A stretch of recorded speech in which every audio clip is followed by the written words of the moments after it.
الحمدللہ رب العالمین والصلاة والسلام علی نبینا محمد وعلی آلہ وصحبہ اجمعین، اما بعد۔ دینی علم کو عام کرنے کی فضیلت۔ جو شخص بندوں سے احسان کرتا ہے، اللہ تعالیٰ اس کے ساتھ احسان کرتا ہے۔ جو نیکی کا حکم دے گا، عمل کرنے والے کو جتنا ثواب ملے گا اس کو بھی اتنا ہی ملے گا جو نیکی کی دعوت دے رہا ہے۔ ٹھیک ہے نا؟ جس نے نیکی کی دعوت دی ہے، سب سے بہتر شخص وہ ہے جس سے لوگ خیر کی امید رکھتے ہیں۔ یعنی کہ تم میں سب سے بہتر شخص وہ ہے جس سے لوگ خیر کی امید رکھتے ہیں اور اس کو شر سے اپنے آپ کو محفوظ رکھتے ہیں۔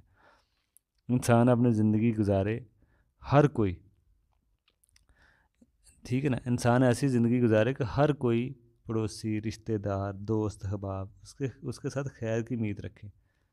یہ بہترین انسان ہونے کی علامت ہے۔ دیکھیں آج لوگ اتنے سخت ہوتے ہیں کہ ان سے بات کرنے میں بندہ گھبرا رہا ہوتا ہے۔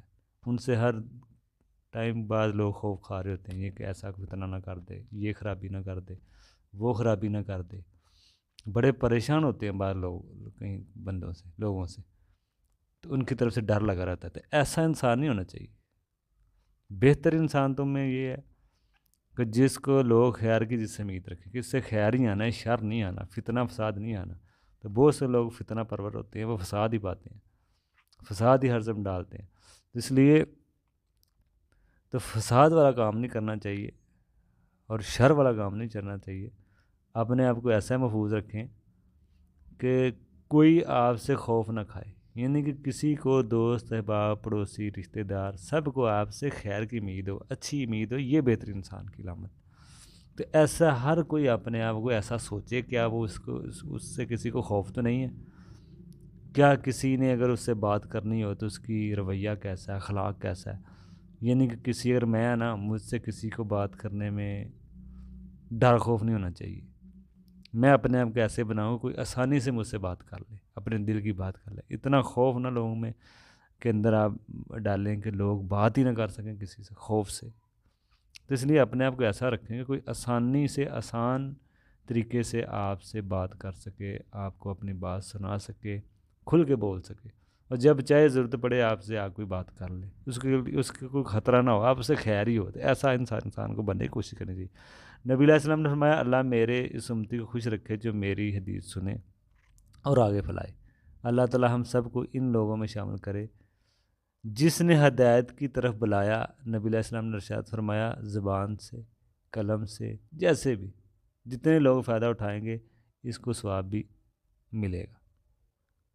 جتنے بھی لوگ فائدہ اٹھائیں گے، بات کرنے والے کو جس نے ان لوگوں کو بتایا، وہ بھی، اس کو بھی ثواب ملے گا۔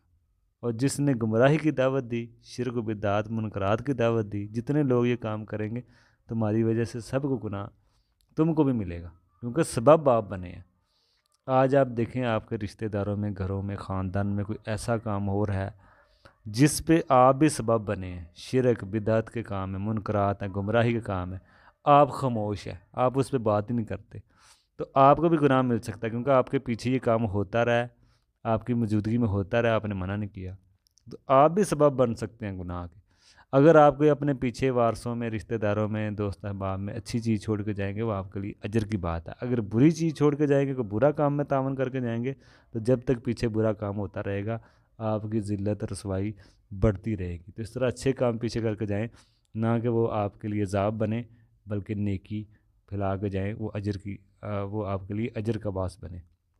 تو آج اپنے اپنے گھروں میں غور کریں، کیا کیا طریقے آپ نے راج کیے ہوئے ہیں۔ خرافات، من گڑت، یہ چیزیں نہیں ہونی چاہیے۔ نبی علیہ السلام نے فرمایا، اے لوگو اپنے آپ کو اور اپنے اہل عیال کو جہنم سے بچاؤ، اور اپنے بچوں میں نظر رکھیں، وہ اچھے کام کر رہے ہیں، برے کام کر رہے ہیں۔ اچھے کام کر رہے ہیں سمجھ لیں آپ کے لیے صدقہ جاری ہے، آپ کے پیچھے وہ برے کام کر رہے ہیں۔ برے کام بہت سے ہوتے ہیں، جیسے شادیوں میں آپ دیکھتے ہیں کیسے کیسے لوگ کام کرتے ہیں، حصہ کھا جاتے ہیں وراثت میں، سب کو پتہ ہوتا ہے پیچھے وارثوں نے کیا کرنا ہے، پھر بھی وہ بتا کے نہیں جاتے۔ تو یہ ساری چیزیں عذاب کا سبب بن سکتی ہیں۔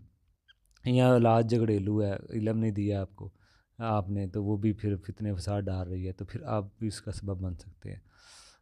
اور آپ کو کیسے اب دیکھیں، اب آپ اپنے آپ کو کیسے بچانا ہے، نیک مال کر کے، اور اولاد کو بھی تلقین کریں، اسلامی داب سکھائیں، انسان پھر ہی جہنم سے بچ سکتا ہے اور اولاد بھی جہنم سے بچ سکتی ہے۔ اللہ تعالیٰ ہمیں عمل کی توفیق دے۔